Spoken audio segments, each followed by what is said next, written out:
आ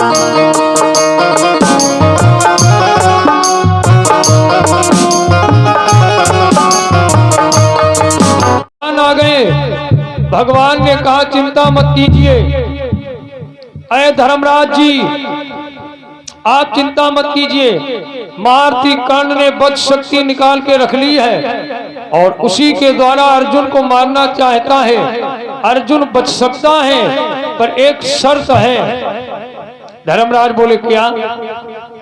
क्या तुम्हारी सेना में कोई ऐसा वीर है जो कल के युद्ध में अर्जुन का मुकुट अपने सर पे लगा ले, अर्जुन की पोशाक पहन करके अर्जुन के बदले में अपने प्राणों का दान कोई कर सकता है? ऐसा है कोई वीर तुम्हारी सेना जो अर्जुन के बदले अपने प्राणों का त्याग कर दे? है जो कोई आसान काम? हे भैया महाभारत के प्रेमियों, जो वाकई में प्रेमी बैठे हैं ध्यान से सुनना, ये आसान काम है। दूसरे के बदले अपने प्राण कौन दे दे? आज के समय में ऐसा कोई नहीं कर सकता।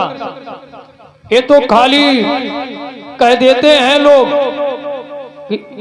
इनकी ना आई होती हमारी आई जाती, कहने लगते हैं ना, लेकिन उस समय परीक्षा ली जाए फेल हो जाएंगे। ये तो कहने की बात अलग है, दूसरे के बदले अपने प्राणों का त्याग कौन कर सकता है? लेकिन बारे महाभारत चर्चा देखो कितनी बढ़िया कथा है, कितना बड़ा त्याग है। भगवान बोले धर्मराज जी है कोई वीर कि अर्जुन की पोशाक कल पहन ले और अर्जुन का मुकुट लगा ले, अर्जुन के बदले अपने प्राणों का त्याग कर दे। कर्ण वो समझेगा कर्ण की अर्जुन आया अब वज्र शक्ति चला देगा, उसके तो प्राण चले जाएंगे मैदान में, लेकिन अर्जुन बच जाएगा। अब तो सन्नाटा पड़ गया, सन्नाटा पड़ गया भैया। पांडवों के उस दरबार बीच एकदम सन्नाटा छाया है।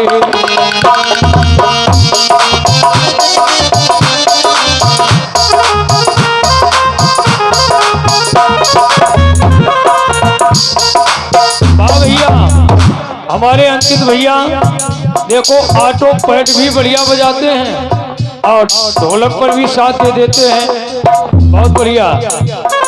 और राम कुमार चेतन वो तो लला है, वो झनकार दे रहे हैं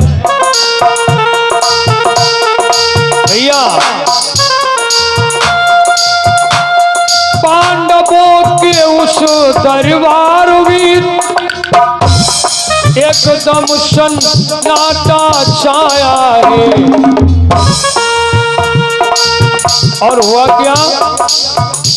मुख उतर गए सब वीरों के। सब भैया सन्नाटा पड़ा है।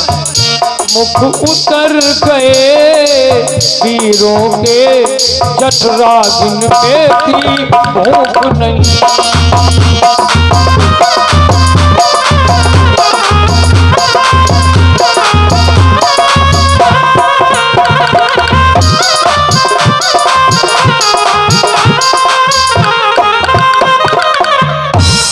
जठरागिन में थी भूख नहीं। सन्नाटा पड़ गया, अब कौन जाए कौन आए सामने। तब तक भैया क्या हुआ? जय हो, क्या आवाज आई?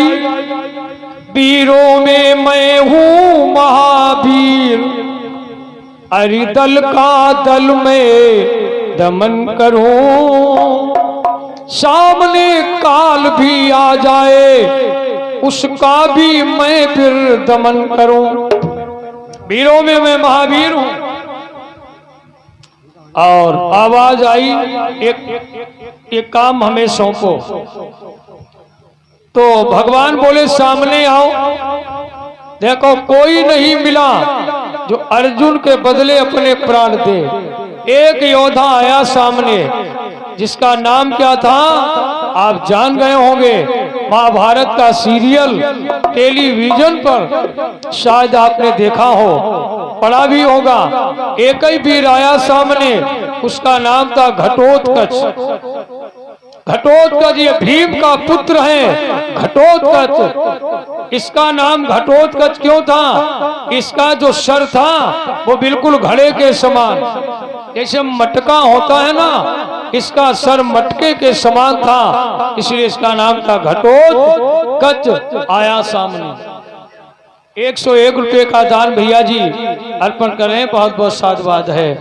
बाकी बिहारी की कृपा बरसती रहे।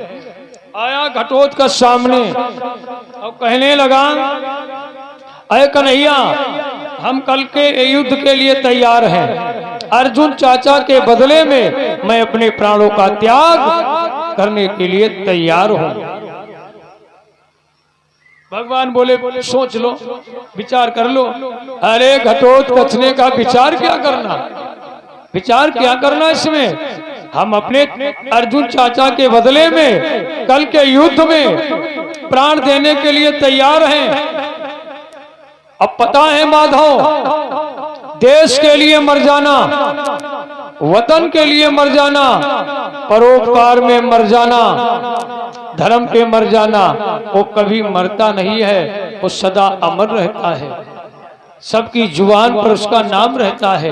अब फिर घटोत्कच कहता है, कन्हैया वैसे हमें क्या लेना देना, लेकिन एक बात सुन लीजिए, सुन लीजिए। घटोत्कच बोला, मुझे लड़ने का शौक नहीं। घटोत्कच कहता, कन्हैया सुन लीजिए, और मुझे लड़ने का शौक नहीं, लड़ता हूँ सत्य निभाने को।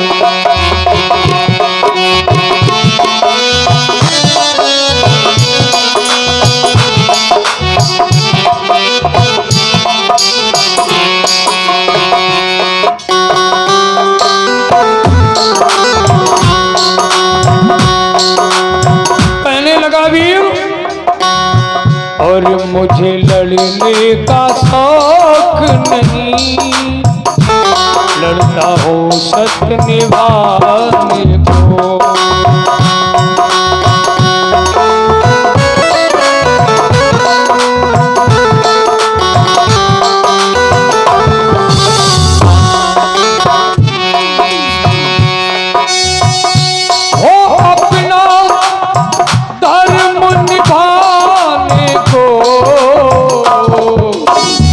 भैया बड़ी पुरानी धुन है, बंबई के कलाकार गाए थे। वो अपना धर्म निभाने को, अपना धर्म निभाने को, लड़ता हो सत्य निभाने।